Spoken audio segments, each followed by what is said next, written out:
पुळीत होतं, पावन होतं. कसा जन्म घेतला? छत्रपती संभाजी महाराजांचा जन्म वळिवाच्या पावसात झाला. वळिवाच्या पावसाचे दिवस होते. दक्षिणेकडे महाराज बंदोबस्तासाठी गेलेले होते, छत्रपती शिवाजी महाराज. आणि छत्रपती शिवाजी महाराज त्या ठिकाणी गेलेले असताना दस्तूरखुद्द नेताजी पालकर त्या ठिकाणी निरोप घेऊन गेलेले आहेत. नेताजी पालकर निरोप घेऊन जात आहेत. त्यावेळेस छत्रपती शिवाजी महाराज येत आहेत, धुळीचे लोण ओढत आहेत आणि छत्रपती शिवाजी महाराजांच्या मस्तकावरून जिरेटोपाच्या अगदी मधोमध नाकावरून एक घामाचा थेंब त्या ठिकाणी लाल धुळीसकट आपल्या मस्तकावरती जणू काय लक्ष्मीनं त्या ठिकाणी औक्षण करावं आणि शोभिवंत दिसावं अशा मुखवट्याकडं नेताजी पालकर दस्तूरखुद्द आले. म्हणून छत्रपती शिवाजी महाराजांनी विचारलं, पालकर तुम्ही स्वतः इकडं? हे काम तर निरोप्याचं असतं आणि दुधाचं असतं, त्यानं करायचं नाही. महाराज धाकलं धणी आलं, धाकलं धणी. अतिशय आनंदाच्या चर्येनं त्या ठिकाणी नेताजी पालकरांनी शिवाजी महाराजांना निरोप दिला आणि शिवाजी महाराजांनी त्या ठिकाणी स्मितहास्य केलं. पित्याचं म्हण होतं, पण छत्रपती शिवाजी महाराज स्वतःच्या कुटुंबासाठी जगले नाही, त्यामुळे पित्याला तो आनंद असा उघड करणं शक्य नव्हतं. ते स्मितहास्य झाले. पुढे सगळा इतिहास सर्वश्रुत आहे. फक्त अखंड धर्माचे रक्षण पालन ते कसं करावं हे छत्रपती शिवाजी महाराजांना जिजामातेंनी शिकवलं. संभाजी महाराजांचं असं नव्हतं. संभाजी महाराजांची आई संभाजी महाराज दूध पिते असतानाच गेली. बाळंत पिढीचा रोग जडला आणि सई मातेचं जाणं झालं. त्यामुळं कुणब्याची धाराऊ संभाजी महाराजांच्या दुधाच्या व्यवस्थेसाठी जिजामातेंनी त्या ठिकाणी आणली. पुढे चालून रायाजी आणि अंताजी धाराऊंचे ते दोन चिरंजीव संभाजी महाराजांचे अंगरक्षक बनले. संताजी घोरपडेंसारखा मित्र पुढे बलदंड त्या ठिकाणी संभाजी महाराजांच्या टीममध्ये दिसतोय. बाळाजी आवजी आहे, अनेक असे सहकारी आहेत. त्यांचा नामोल्लेख करायला गेलं तर फार वेळ लागेल. यांचा नामोल्लेख यासाठी करतोय, धर्माचं पालन रक्षण कसं केलंय पुढे चालून बघूया. आणि ह्या सगळा जीवनपट फार आहे, दिवस कमी आहे. छत्रपती संभाजी महाराजांचं आयुष्य फक्त 31 वर्षांचं आहे आणि 31 वर्षांच्या आयुष्यात इतकं काही करून गेले की आज तागायत आपली सुरक्षा होते. आणि त्या छत्रपती संभाजी महाराजांना ज्यावेळेस छत्रपती संभाजी महाराजांचा एकंदरीत इतिहास मानसशास्त्र जर बघितलं, छत्रपती संभाजी महाराज औरंगजेबाच्या तावडीतून छत्रपती शिवाजी महाराज सुटल्यानंतर मागे ठेवण्यात आले. त्यामधलं मानसशास्त्र काय असावं? छत्रपती संभाजी महाराज लहान आहेत, वय वर्ष फक्त 7 ते 8च्या दरम्यानचं आहे. आणि मग छत्रपती संभाजी महाराजांना आपल्यासोबत चालताना कुठे जर एखादा संघर्षाचा प्रसंग आला तर छत्रपती संभाजी महाराजांची सुटका कशी करायची यासाठी मागे ठेवण्यात आलं. ती तजवीज करण्यात आली. छत्रपती संभाजी महाराज ब्राह्मणाचा मुलगा दिसावे अशा पद्धतीचे पेहराव तयार करण्यात आले. तो कालखंड इतका मोठा होता की छत्रपती संभाजी महाराजांचं पूर्ण संस्कृताचं शिक्षण झालं. जिथे कुठं परीक्षा देण्याची वेळ आली, जिथे कुठं मोगलांच्या सैन्यानं छत्रपती संभाजी महाराजांना त्या ठिकाणी तपासणीसाठी गेलं तर सगळेच्या सगळे वेदाच्या श्रुती छत्रपती संभाजी महाराजांनी अस्खलित बोलून दाखवल्या. ही छत्रपती संभाजी महाराजाची वैशिष्ट्यपूर्ण बाजू होती. आयुष्यात अनेकदा ती बघायला भेटली. पुढे चालून छत्रपती संभाजी महाराजांनी जवळपास 13 भाषा अवगत केल्या. किती? 13 भाषा अवगत केल्या. छत्रपती शिवाजी महाराजांच्या समोर जोही कोणी राज्याभिषेकाचा फोटो असतो त्या फोटोमध्ये फक्त फिरंग्यांची मान खाली आहे. कोणाची? फिरंगी म्हणजे कोण? टोपीकर म्हणजे कोण? इंग्रज. आणि त्या इंग्रजांची मान का खाली आहे? तर छत्रपती शिवाजी महाराजांनी ओळखले होतं हे व्यापारी आहेत, व्यापारी म्हणूनच राहिले पाहिजे. परंतु या व्यापाऱ्यांचा निरोप जसल्या तसा आपल्यापर्यंत येत नाही, म्हणून छत्रपती संभाजी महाराजांनी इंग्रजी शिकावं आणि त्यांनी काय बोललंय ते त्या ठिकाणी सांगावं. त्या फिरंग्यांची मानेची आज्ञा इंग्रजी भाषेतून देणारा माझा पहिला राजा छत्रपती संभाजी महाराज होते. इंग्रजी भाषा अस्खलित बोलायचे. पोर्तुगीज भाषेवर त्यांचं प्रभुत्व होतं, फ्रान्सिस होतं, संस्कृत होतं, मराठी होतं, हिंदी होतं. अशा नानाविध कलागुणांनी असलेलं माझ्या राजाचं व्यक्तिमत्व झाकोळलं गेलं. का झाकोळलं गेलं? या मातीला फुटीचं बीज रोवलं गेलं. आज तागायत अजून दिल्ली नाही मिळाली महाराष्ट्राला. या मातीला फुटीचं बीज आहे आणि ते बीज महाराज संभाजी राजांना कायम त्रास देत राहिलं. फार वेळ नाही घेणार आहे, फक्त 5 ते 10 मिनिटं सांगतो. संभाजी राजांना हे बीज फार त्रास देत राहिलं. पुढे चालून संभाजी महाराजांचा स्वाभिमान काय आहे बघण्यासाठी तुम्हाला हंबीरराव मोहिते मामांचा चरित्राचा अभ्यास करावा लागेल. हंबीरराव मामा मोहिते होते तोपर्यंत स्वराज्याच्या मातीच्या कणालाही मुकर्रम खान स्पर्श करू शकला नाही. मुकर्रब खान कोण होता? ज्यानं कूटनीतीनं छत्रपती संभाजी महाराजांच्या स्वभावानुसार 10 वर्षाचा अभ्यास केला. कुणाकुणाशी छत्रपती शिवाजी महाराजांचं वैर होतं ते अभ्यासलं. ते छत्रपती शिवाजी महाराजांचं वैर कुणासोबत आहे तर छत्रपती शिवाजी महाराजांचं वैर एकाही 12 बलुतेदाराशी नाही. हे छत्रपतींच्या अभ्यासावरून लक्षात आल्यानंतर मग छत्रपतींच्या बद्दल कूटनीती कुठल्या आखल्या जाऊ शकते तर महाराजांनी सांगितल्याप्रमाणे ती जहागीरदारीत लपलेली होती.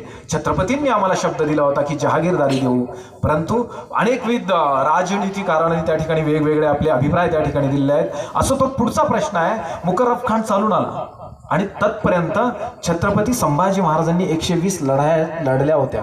किती? 120 लढाया. त्यात एकही हारलेले नाहीये. छत्रपती संभाजी महाराज एकही लढाई हारलेली नाहीये. आणि छत्रपती संभाजी महाराजांनी ज्या लढाया सुरुवातीला केल्या तो कालखंड होता छत्रपती शिवाजी महाराजांच्या नंतरचा, म्हणजे 1680 नंतर 89, म्हणजे अवघ्या 9 वर्षाच्या कालखंडात एवढ्या मोठ्या लढाया केल्या. 9 वर्षाची फक्त कारकीर्द राजा म्हणून राहिली छत्रपती संभाजी महाराजांची आणि प्रचंड अशी शूर कारकीर्द राहिली. बऱ्याच गोष्टी आहेत त्यामध्ये सांगण्यासारखा वेळ नाही, परंतु मुकर्रब खान त्या ठिकाणी आला आणि मुकर्रब खानानं संगमेश्वराच्या महादेवाच्या मंदिराच्या असलेल्या वाड्यावरती छत्रपती संभाजी महाराजांवर आक्रमण केलं. मलोजी काका त्या ठिकाणी सरसेनापती होते. मलोजी काका कोण? मलोजी काका हे संताजी घोरपड्यांचे वडील.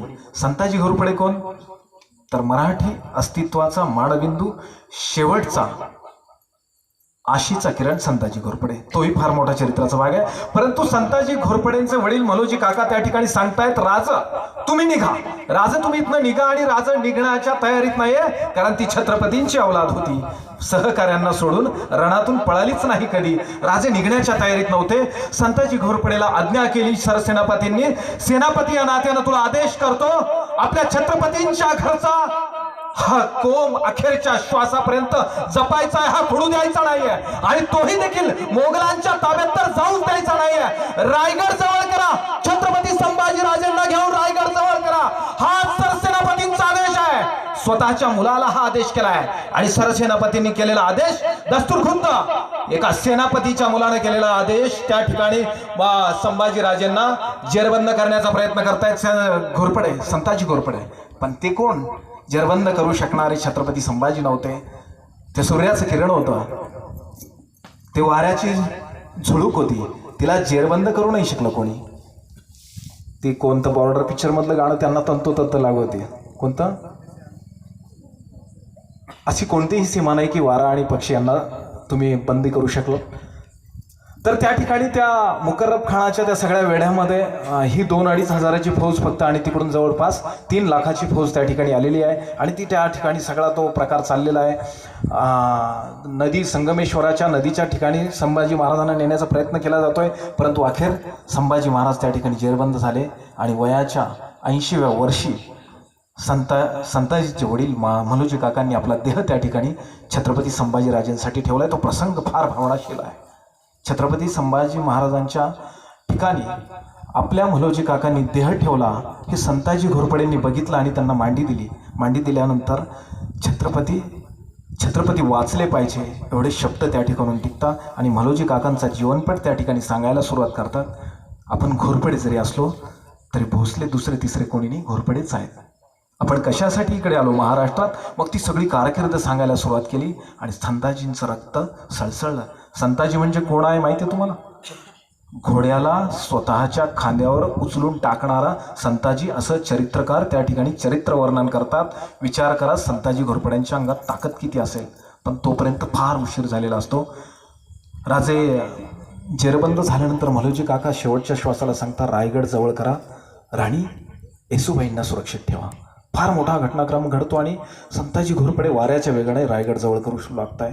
धनाजी आहेत, बरेच गोष्टी आहेत. रायाजी अंताजी कवी कलश आहे त्या ठिकाणी असताना संभाजी महाराज रायाजी अंताजीला सांगता, रायगड जवळ करा. बघा राजा आहे, धर्माचं पालन काय आहे ते सांगतोय. रायगड जवळ करा सांगितल्यानंतर रायाजी अंताजी त्या पद्धतीने आज्ञेचं पालन करतात आणि तिथून निसटतात आणि रायगड जवळ करण्याचा प्रयत्न करतात. कवी कलश मात्र त्या ठिकाणी ती आज्ञा मानत नाही, त्यांच्या सोबत राहण्याचा निर्णय घेतात आणि त्या ठिकाणी राजे जेरबंद होतात. राजे जेरबंद झाल्यानंतर कसे जेरबंद झाले? हातात बेड्या दिल्या का? नाही. राजांना ज्या पद्धतीनं साखळदंडानं बांधण्यात आलं आणि उंट पुढं करण्यात आला. उंटावरती राजांना असं धनुष्याच्या आकाराचं पिळण्यात आलं. राजांच्या दोन्ही हात आणि दोन्ही पाय खालून बांधण्यात आलं. राजे धनुष्याच्या आकारानं उंटावरती बांधण्यात आलं. त्याच पद्धतीने कवी कुलशांना करण्यात आलं आणि त्यांची थिंड काढण्यात आली. मुकर्रब खानाला भीती वाटत होती की मराठी कधी येतील, संताजी तर इथं दिसत नाहीये, संताजी धानाजी हे जर कधी आले आणि त्या ठिकाणी जर आक्रमण झालं तर जसाच्या तसा बदला घेतील. परंतु राजांना ज्या ठिकाणून नेलं जात होतं त्या ठिकाणून सांगण्यात येत होतं, माहीत नव्हतं राजाला चालवलंय. प्रदेशात कोणालाही माहीत नव्हतं की राजे जेरबंद झालेला आहे. रात्रीची वेळ होती. रायगडावरून दिसत होतं का काहीतरी चाललेलं आहे. कुठल्या अजून एका किल्ल्याचा उल्लेख आहे मला आठवत नाही. तिथनंही दिसत होतं की कदाचित प्रतापगडावरून दिसत होतं की काहीतरी चाललंय. रात्रीचा प्रवास करणारी ही सैन्य कोण आहे, तिथं राजे जेरबंद हे मात्र कोणाला माहीत नव्हतं. आणि कळत कळत कळत कळत आणि मोगलांच्या छावणीत राजांना कळत नकळत नेल्या गेलंय. आणि त्या ठिकाणी सुरू झालाय राजांचा छळ, आतोनात छळ. आणि छळाच्या वेळेस प्रत्येक वेळेस एकच अट ठेवल्या जायची. कुठली अट ठेवल्या जायची सांगतो. राजांना जेरबंद केलं ती तारीख होती 1 फेब्रुवारी. राजांना 11 मार्चला शेवटचा श्वास घ्यावा लागला. राजांना जेरबंद केल्यानंतर राजांना पुढं उभं टाकण्यात आलं. औरंगजेबाला संपूर्ण शरीरभर पाहिलेला एकही सैनिक इतिहासात दिसत नाही. औरंगजेबाला संपूर्ण शरीरभर म्हणजे पूर्ण दृष्टीनिशी औरंगजेब फक्त पाहायला गेला असेल तर इथून वरती पाहायला गेलाय. औरंगजेबाची तख्ताची रचना तशी होती. प्रचंड कपटी असल्या कारणानं त्याचा कुणावरही विश्वास नव्हता. अगदी स्वतःच्या लेकीवर सुद्धा विश्वास नव्हता. स्वतःच्या लेकीनं स्वयंपाक बनवलेला असायचा तरी लेकीला आधी त्याचा थाटातला घास खावा लागायचा आणि मग औरंगजेब जेवायचा. एवढा कपटी राजा त्या ठिकाणी शासन करत असताना त्या औरंगजेबाला संपूर्ण दृष्टीनेशी या सगळ्या सैन्याने तेव्हाच पाहिलं जेव्हा दस्तूरखुद्द छत्रपती संभाजी महाराजांना उंटावरून सोडून समोर ठेवण्यात आलं. त्यावेळेस तो उतारला आणि त्याच्या लक्षातच आलं नाही, भारून गेला तो की खरंच छत्रपती संभाजी महाराजांना जेरबंद करण्यात आले. अरे हा छत्रपती संभाजी आहे, हा संभा आहे असा तो प्रश्न विचारत विचारत ते तख्त ओलांडून पुढे चालत आला आणि छत्रपती संभाजी राजांच्या जाऊन पुढे उभा राहिला आणि म्हणाला, हे छत्रपती संभाजी राजे आहे. छत्रपती संभाजी राजांचं चरित्र वर्णन, शरीराचं वर्णन असं केलेलं आहे. रक्त गुब्बार पाय जमिनीवर धसले होते आणि ते पाय ठेवल्यानंतर जमिनीवर धाडदिशी आवाज झाला आणि छत्रपती संभाजी महाराजांनी आपल्या हाताचे विळखे काढल्यानंतर साखळदंड जणू तुटण्याच्या आवेशात आहे. आणि त्या मूर्तिमंत बलदंड शरीराला पाहून, छत्रपती संभाजी महाराजांना पाहून औरंगजेब मनोमन म्हटला असावा की काश काश कोई ऐसा मेरे भी कुल में होता, काश कोई ऐसा मेरे भी कुल में होता. अनेक छत्रपती संभाजी महाराजांच्या संदर्भात कवी कलशांची तर फार फार भारी चरित्र आहे, फार वेळ नाही सांगण्याची. त्या ठिकाणी छत्रपती संभाजी महाराजांना असं समोर दृष्टी शिकपात बघितल्यानंतर भारावून गेलेला तो पुढे आल्यानंतर मुकर्रब खान कानात बोलला, शहनशाह आपण खाली आलात, इकडे आलात. मग त्याला त्याची भास तुटतो की आपण अशा पद्धतीने नियम तोडला जो आयुष्यभर जपलाय. आणि मग त्या ठिकाणी सुरू होतो तो नजरेचा खेळ. छत्रपती संभाजी महाराजांची नजर थोडी सुद्धा घाबरत नाहीये. छत्रपती संभाजी महाराज त्याच्या डोळ्यात डोळे घालून बघताय आणि मग त्या ठिकाणी सुरू होतो तो शब्दांचा खेळ. आणि सांगितलं जातं, मुकर्रब खान याला सांगा तुला जीवनदान देण्यात येईल, तुझे सगळे किल्ले परत करण्यात येईल, तुझा सगळा महाराष्ट्र हे स्वराज्य तुम्हाला परत देण्यात येईल. फक्त एकदा इस्लाम धर्म स्वीकारा, फक्त एकदा इस्लाम धर्म स्वीकारा. राजे होते ते, छत्रपती संभाजी राजे होते. छत्रपती संभाजी राजे म्हणजे कोण? छत्रपती शिवाजी महाराजांचा अवतार. छत्रपती शिवाजी महाराज म्हणजे कोण? आमच्यासाठी शिवाचा अवतार. शिवाचा अवतार त्या ठिकाणी इस्लाम धर्म स्वीकारण्यासाठी अट ठेवल्या गेली आणि छत्रपती संभाजी महाराजांनी सांगितलं, प्राण गेले तरी बेहत्तर, परंतु हा धर्म म्हणजे स्वराज्य आणि हे स्वराज्य म्हणजे हे राज्य व्हावे, हे तो श्रींची इच्छा. आणि श्रींची इच्छा मोडण्याचं आम्हाला कुठल्याही पद्धतीची आज्ञा आज तागायत झालेली नाही, ती मोडणार नाही. आणि छळ चालू झाला. लई टमाटमा बोलतो म्हणून त्या ठिकाणी जीभ उपटल्या गेली. ते वर्णन फार विदारक आहे. जीभ उपटण्यासाठीच्या ज्या पद्धतीनं सांडस त्या ठिकाणी आणण्यात आली, जो कोण जीभ उपटण्यासाठी पुढे जात होता, छत्रपतींनी फक्त पापण्यांची उघडझाप केली तरी ते मागं सरकले. काय मागं सरकले? लाखोंचा फौजफाटा आहे. छत्रपती आणि कवी कुलशा असे शेजारी शेजारी आहे. साखळदंडांनी त्यांना जेरबंद केलं आहे, पण छत्रपतींनी फक्त पापण्या उघडझाप केल्या तरी ते मागं सरकले आहे. कोणाची हिंमत होत नाहीये. मग शेवटी त्यांना अंमल दिला गेला. कशाचा अंमल दिला गेला? सरस, गांजा, दारू याचा अंमल दिला गेला. त्यांचं मेंदू आणि मनाचं अंतर कमी केलं गेलं आणि त्याला ऑर्डर दिल्या गेली, काही करायचंय आणि छत्रपतींची जीभ उपटायची आहे. जीभ उपटण्याचा प्रसंग आहे. छत्रपती आहे, वाघाचा जबडा आहे, सिंहाचा छावा आहे, त्याचा जबडा उघडून त्याची जीभ काढायची आहे. अनेक नानाविध प्रयत्न केले गेले. छत्रपती संभाजी राजांना आडवा करण्यात आलं, पण छत्रपतींचा जबडा काय कुणाच्या उघडला गेला नाही. मग निसर्ग नियम वापरला गेला आणि नाकाचा श्वास बंद करण्यात आला आणि जबडा उघडला. आणि ती जीभ ज्या पद्धतीने काढण्याची ती सांगूच नाही कोणी, परंतु सांगावं याच्यासाठी लागतंय. ज्या धर्माला तुम्ही आज या ठिकाणी स्वतंत्रतेचा श्वास घेऊ पाहताय ना, त्यासाठी माझ्या राजाची जीभ उपटली गेली आहे. जीभ उपटून जमिनीवर टाकली गेली आहे. आणि जीभ उपटून टाकल्यानंतर सुद्धा माझ्या राजाच्या तोंडून एक किंचाळी बाहेर आली नाही. एक किंचाळी सुद्धा आल्याचं एकही इतिहासकाराची नोंद नाहीये. विचार करा किती सहनशीलता आहे. जीभ उपटली आहे राजे हो, जीभ उपटल्यानंतर रक्ताचा प्रवाह तोंडातून बाहेर पडतोय, तरी देखील राजाच्या तोंडून किंचाळी नाही. आणि मग कवी कलश त्या ठिकाणी म्हणतात, राजन तुम बहुत लढे हो जंग, राजन तुम. महाराज कसं आहे ते? आणि त्याच्यात असं म्हटलंय की राजा, ह्या भूतलावर तुझ्यासारखा राजा नाही आणि तुझ्यासारखी युद्ध लढण्याचं कुणाचंही कसब नाही, अगदी औरंग्याचं सुद्धा. असं औरंग्या असं स्पष्ट म्हटलेलं आहे त्याच्यात. आणि मग कवी कलशाच्या जिभेकडे मोर्चा वळायला गेला. त्याच पद्धतीनं झालं, परंतु तरी देखील नजर हटत नाहीये. असं करत करत डोळ्यांच्या खोबणीवर परत तोच दिवस हाशम आले आणि त्यांनी त्या हाशमांनी त्या डोळ्यांमध्ये तप्त सळ्या आणल्या. तप्त सळ्यांनी डोळ्याच्या दिशेने केलं, पण डोळ्यांच्यातला आग बघून हाशम परत मागे गेले. परत त्याच पद्धतीने अंमल गेला. राजांच्या डोळ्यांमध्ये तप्त सळ्या घातल्या आणि डोळे बाहेर काढण्यात आले, जमिनीवर टाकण्यात आले. दुसऱ्या दिवशी तलवारीचे वार पाठीवर करण्यात आले, मिठाचं पाणी करण्यात आले, मिठाचं पाणी पाठीवर टाकण्यात आलं, छातीवर करण्यात आले. तरी देखील राजांचे कुठल्याही पद्धतीची मनस्थिती गुडघ्यावर वाकण्याची नव्हती. तिसऱ्या दिवशी अशा पद्धतीचे हाल करत कान, नंतर हात, नंतर पाय आणि शेवटच्या दिवशी शिर कापण्यात आलं आणि राजांचं शिराची मिरवणूक काढण्यात आली. औरंगजेबाची दहशत बसवण्यासाठी राजांचं तुळापुराच्या ठिकाणी सगळ्या देहाचे अवशेष तुम्हाला असं म्हटलं गेलं आहे की कुत्र्यांनी खावं याच्यासाठी फेकल्या गेले. अनेकविध उल्लेख, गरिबांच्या नावाचा उल्लेख आहे की त्यांनी हिंमत दाखवली आणि ते तुळापुरी जे काही अवशेष सापडले त्याच्यावरती अंत्यविधी करण्यात आला. त्या तुळापुरी कधीच कोणी मस्तक टेकवायला जात नाही. ही खंत आहे.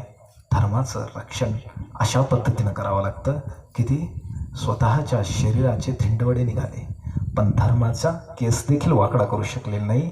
पुढं चालून असं वाटलं महाराष्ट्र जिंकला, शिवाजीराजे हरले, असं औरंगजेबाला वाटलं. परंतु त्या छत्रपती संभाजी महाराजांचं रक्त तिथं सांडलेलं होतं. संताजी घोरपडे मागे होते हे कोणाच्या लक्षात आलं नाही. औरंगजेब नमाज पडत होता म्हणून जिवंत सोडला संताजी घोरपडेंनी, कारण छत्रपती शिवाजी महाराजांची शिकवण होती कोणाच्याही धर्माच्या आड यायचं नाही. औरंगजेब जर प्रार्थना करत नसता, ज्याच्या तंबूच्या डेऱ्याचे कळस संताजी घोरपडेंनी कापून दाखवले, औरंगजेबाचा कळस कापायला काय वेळ लागला असता, पण तो सुटला. परंतु औरंगजेब महाराष्ट्राची माती सोडू शकला नाही. त्याचा शेवट याच मातीत झाला, कारण त्या मातीमध्ये छत्रपती संभाजी महाराजांच्या धर्मरूपी बीज पडलेलं होतं. त्या बीजानं त्या ठिकाणी धर्म परत जन्माला आला आणि संताजी घोरपडेंनी या महाराष्ट्रातच या सगळ्यांची दफनविधी केली.